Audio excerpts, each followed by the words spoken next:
In front of my entire SEAL unit, the Admiral ripped off my insignia and said, "You are a disgrace to this uniform. You'll never command anyone, not in this life, not in this Navy."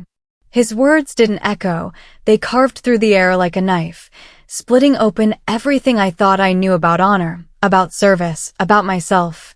Every soldier's gaze shifted, some in pity, others in fear, but all of them watching as my world crumbled in real time. I stood frozen, my rank stripped, my pride bleeding, my future collapsing in one public humiliation that would replay in my mind like a broken record for years to come.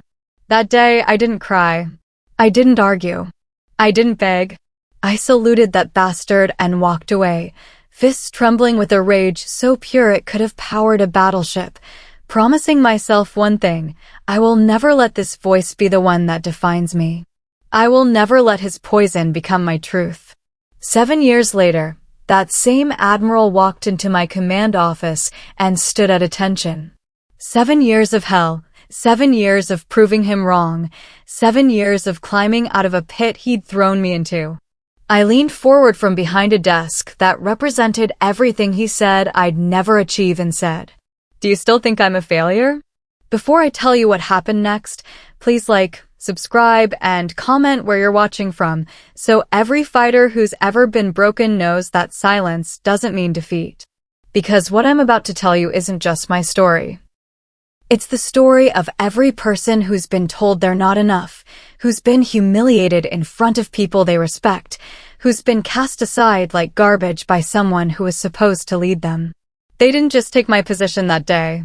They took the meaning of every sunrise I'd ever saluted, every oath I'd ever sworn, every moment of pride I'd felt wearing that uniform. When they stripped those insignia from my chest, it felt like they were tearing flesh from bone, ripping away not just my rank, but my identity, my purpose, my reason for breathing. I remember walking back to the barracks in complete silence, the weight of 40 pairs of eyes burning holes in my back. Some of those soldiers had looked up to me. Some had followed me into situations where death was more likely than survival. And now they were watching me walk the walk of shame, shoulders straight because that's what training demanded, but heart shattered into pieces so small they might never fit back together. Packing my duffel bag while the unit marched outside felt like attending my own funeral. Every item I folded, every t-shirt, every pair of boots, every piece of gear was another nail in the coffin of who I used to be. The rhythmic sound of boots on asphalt outside was a mockery, a reminder of the life I was being forced to leave behind, the brotherhood I was being exiled from. A lone medal fell to the floor as I cleaned out my locker, hitting the concrete with a sound so final it might as well have been a gunshot. I stared at it for what felt like hours, but was probably just seconds. A piece of metal that once meant everything, now just another reminder of how quickly honor can be stripped away by the whims of bitter men in positions of power. My reflection in the barracks mirror showed a stranger. Uniform folded, name tag removed, insignia gone, just another face without meaning, without purpose, without a future. The woman looking back at me was hollow, broken, defeated. But somewhere in her eyes, there was something else. Something that would take me years to recognize as the beginning of my resurrection. I walked away from that base under rain at dawn, no car waiting, no destination in mind, just the echo of failure ringing in my ears like tinnitus that would never fade. Every step on that wet asphalt was a step further from everything I'd ever known, everything I'd ever been, everything I'd ever hoped to become. The worst part wasn't the humiliation. It wasn't even the loss of rank or position. The worst part was the silence that followed. No one called. No one checked on me. No one questioned the decision. I had spent years building relationships, earning respect, proving myself in the most demanding environments on Earth, and in the span of one morning, it all evaporated like it had never existed at all. Rock bottom tastes like salt water and diesel fuel. It smells like disappointment and sounds like the echo of your own footsteps in empty parking lots at 3 in the morning. I learned this working night shifts as a dock hand, loading cargo for minimum wage. My hands that had once carried weapons in defense of freedom, now carrying boxes for men who saw me as nothing more than temporary labor. The irony wasn't lost on me. I had commanded operations in hostile territories, made split-second decisions that saved lives, coordinated missions that required precision down to the second. Now I was loading freight, following orders from supervisors who had never faced anything more dangerous than a difficult customer, taking directions from people who wouldn't last 5 minutes in the world I came from.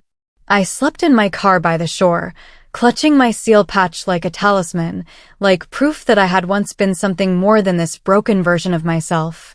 That patch was torn now, dirty and creased from being handled too much, from being the only tangible reminder that my past hadn't been a dream. Some nights I would hold it up to the moonlight and try to remember what it felt like to wear it with pride instead of shame. The Admiral's voice played on loop in my head like a radio station I couldn't turn off. Disgrace. Never command anyone. Not in this life.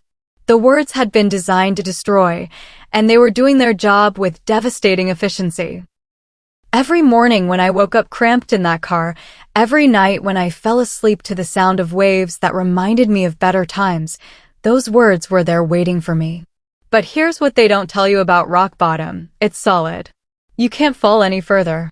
And sometimes, when you've hit something solid after falling through air for months, you remember that solid things can be built upon. You remember that foundations, even when they're made of pain and humiliation, can support something stronger than what came before. I stared at that torn seal patch one night, really stared at it, and made a decision that would define the next 7 years of my life. They said I'd never command again. But command isn't given, it's earned. And I was going to earn it, even if no one saw it happen. I was going to earn it especially because no one would see it happen. The taste of salt water became the taste of determination. The diesel fuel became the smell of hard work. The echo of my footsteps became the sound of someone who refused to stay down. Transformation doesn't happen in gyms or meditation retreats. It happens in the spaces between heartbeats, in the moments when you choose to stand up one more time than you've been knocked down. Mine happened in the desert, in a place where the sun could kill you and the silence could drive you insane, working for a private contractor that specialized in situations the regular military preferred to outsource. I took the lowest rank they offered, swallowed my pride like it was broken glass, and started over from the beginning. Every day felt like a slap in the face, taking orders from men who had half my experience and none of my training. But I learned to bite my tongue until it bled, learned to say yes sir to people who wouldn't have lasted an hour in my old unit, learned that sometimes the only way up is through complete and total humiliation. The work was logistics, crisis coordination, strategy planning, the unglamorous backbone of operations that keep soldiers alive and missions successful. While others complained about the heat, the isolation, the constant threat of violence, I absorbed everything like a sponge desperate for water. Every procedure, every protocol, every lesson learned in blood by someone else's mistakes, I made it mine. I trained alone before dawn, running drills when others were sleeping off hangovers or writing letters home. The desert at 5 in the morning is a cathedral of silence, a place where you can hear your own heartbeat and feel your own strength rebuilding itself one push-up at a time. While they slept, I was reforging myself in the crucible of discipline that had been beaten into me years ago and never truly left. There was a retired commander there, a man who had seen enough wars to recognize the difference between someone running from something and someone running towards something. He watched me for months before he said a single word to me beyond the requirements of duty. When he finally spoke, it was with the weight of experience that can't be faked. The best leaders don't bark orders, he told me one morning as I finished a training routine that would have broken most people half my age. They remember what it feels like to bleed for them. He became my mentor without either of us ever acknowledging it directly.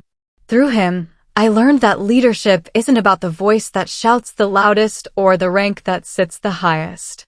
It's about the voice that speaks with quiet authority, the rank that's been earned through service to others rather than service to self. He taught me that the most dangerous leaders are the ones who remember what it feels like to be powerless. I filled a cheap notebook with field diagrams, tactical notes, leadership observations, everything I was learning rebuilt from the ground up.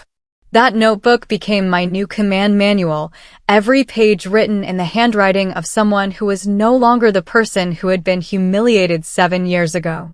Every diagram was drawn by hands that had learned to create instead of just destroy. Every note was taken by a mind that had been broken down and rebuilt stronger. The anger never left. It just changed shape.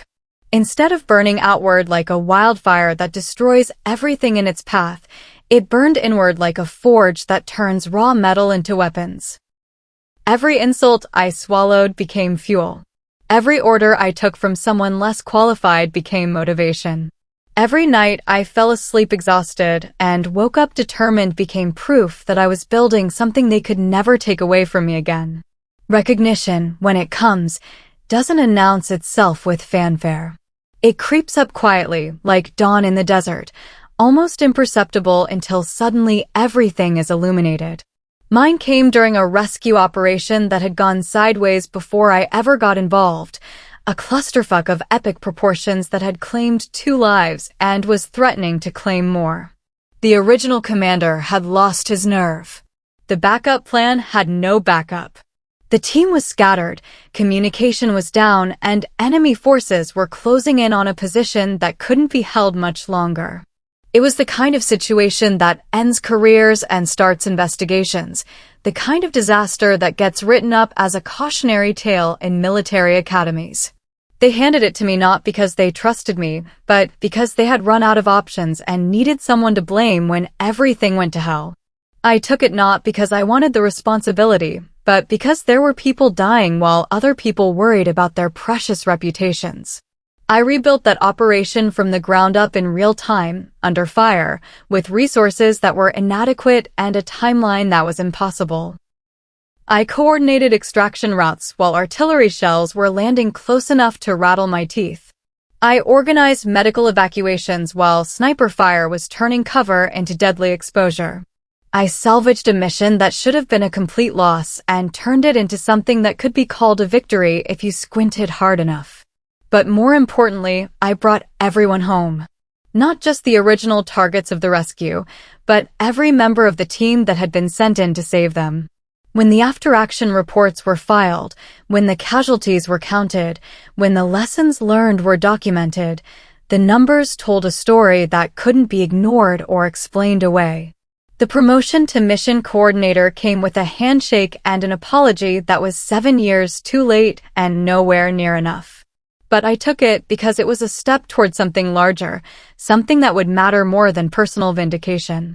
The promotion to operations commander came because they needed someone who could do what I had just done on a regular basis, someone who could turn disasters into victories with the kind of quiet competence that doesn't make headlines but saves lives. I formed my own tactical group, handpicking every member based on skill rather than politics, merit rather than connections. We became known for 3 things: discipline that bordered on the obsessive, fairness that was absolute, and zero tolerance for the kind of corruption that had destroyed my first career. My team didn't just follow orders, they understood them, believed in them, executed them with a precision that came from knowing their leader had bled for the right to give them. On my office wall, I framed that old seal patch, torn, dirty, creased, but still recognizable for what it represented. Beside it, I hung a simple quote: earned, not granted. Every morning when I came to work, every evening when I left, I looked at that display and remembered the distance between who I had been and who I had become. The patch wasn't a trophy. It was a reminder. A reminder that everything worth having comes with a price, and the price is always higher than you think you can pay. A reminder that the most valuable things in life can't be given or taken away. They can only be earned through the kind of suffering that either breaks you or makes you unbreakable. They built their authority through fear, through intimidation, through the kind of power that depends on keeping others small. I built mine through precision, through confidence, through the kind of leadership that makes people want to follow you into hell because they know you've already been there and found your way back. The call came on a Tuesday morning, routine as coffee and just as bitter. An admiral needed reassignment approval for a new position, a standard bureaucratic procedure that had crossed my desk hundreds of times before. I almost delegated it to my aide, almost signed off on it without looking at the name. But something made me pause. Some instinct developed over years of being careful, of checking twice, of never assuming anything was as simple as it appeared. I looked at the name on the transfer request and felt something shift in my chest, something that might have been anticipation or might have been the ghost of old rage finally finding its target. He walked into my command office 7 years older, his hair more gray than I remembered, his step less certain, his eyes carrying the weight of whatever battles he had fought and lost in the time since our last encounter. He saluted with the precision of decades of training, but there was something different in the gesture, something that acknowledged the shift in power that time and circumstances had created. I was seated behind my command desk, medals gleaming quietly on my chest, not the ostentatious display of an insecure leader, but the understated evidence of competence earned through fire and blood. He stood at attention. The same man who had once called me worthless, now requiring my approval for his next assignment. At ease, Admiral, I said, my voice carrying none of the venom I had imagined it would hold in this moment. Have a seat. He sat, nervous energy radiating from him like heat from an engine that had been running too hard for too long. His eyes darted around the office, taking in the commendations on the walls, the operational maps marked with successful missions, the evidence of everything he had said I would never achieve. Commander, I didn't expect, he began, his voice carrying an uncertainty that was completely foreign to the man who had once destroyed me with his absolute conviction in my worthlessness. Do you still think I'm a failure? I interrupted softly, the words cutting through the air with surgical precision. He looked down. The silence that followed was deafening, filled with 7 years of implications, 7 years of proof, 7 years of everything he had been wrong about. It wasn't the silence of someone searching for words, it was the silence of someone who had found them and discovered they were all inadequate. I didn't want revenge. The realization surprised me as much as it probably surprised him. Sitting there, looking at this diminished version of the man who had once seemed so powerful, so certain, so capable of determining my worth with a few cruel words, I felt something I hadn't expected, pity.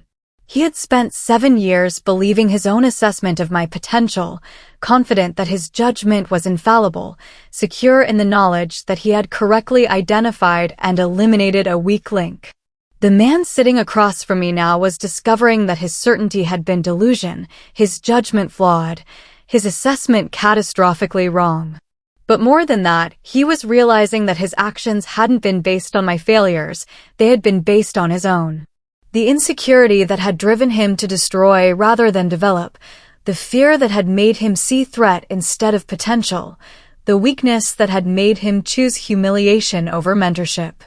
I reviewed your record, I said, my voice carrying the professional courtesy that had been absent from our last encounter.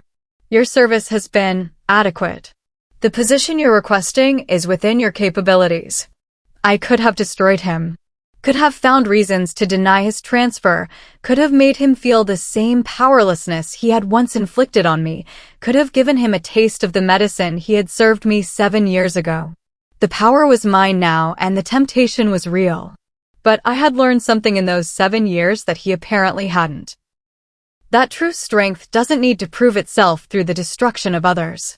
That real leadership builds up rather than tears down. That the most profound victories are the ones that demonstrate growth rather than revenge. Your transfer's approved, I said, signing the document with the same steady hand that had rebuilt my life from nothing. You'll report to your new assignment next Monday. He looked up, surprise and something that might have been gratitude flickering across his face. Thank you, Commander. I appreciate.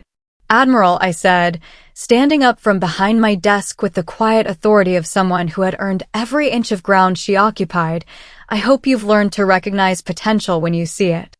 The Navy needs leaders who build rather than break.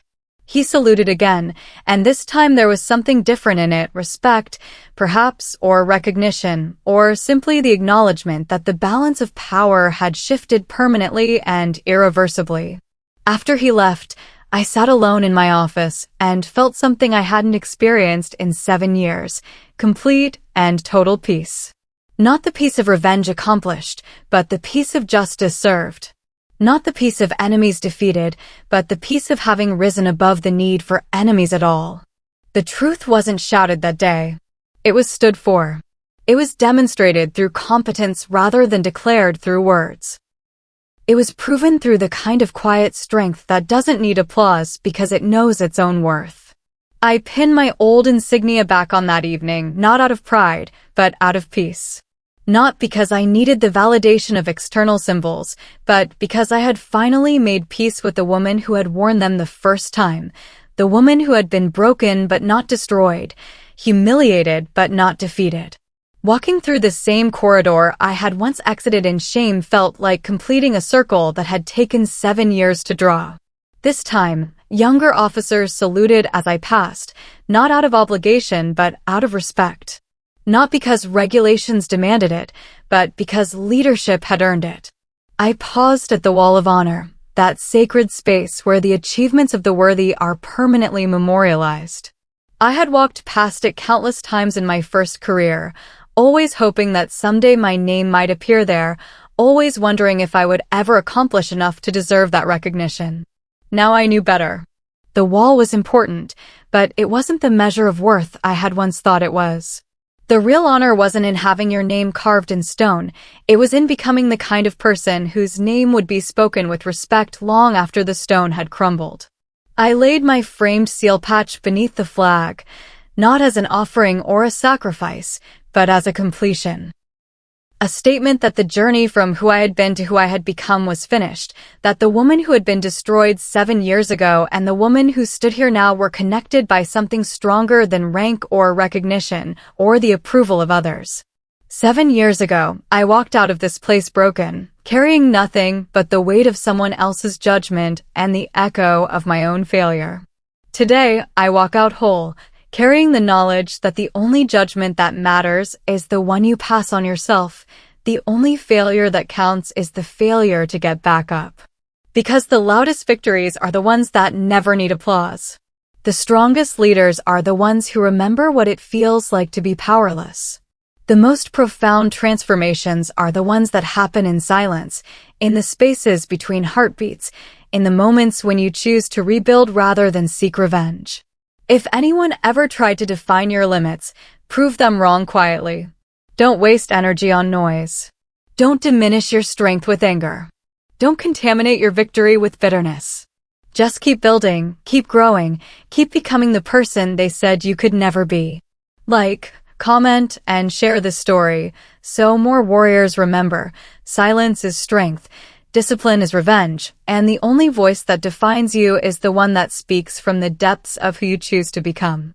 Because 7 years later, when they ask if you're still a failure, you won't need to answer with words. Your life will answer for you. Your achievements will speak louder than their doubts. Your success will be the only response they deserve. And in the end, that silence, that beautiful, powerful, unbreakable silence, will be the loudest sound they ever hear.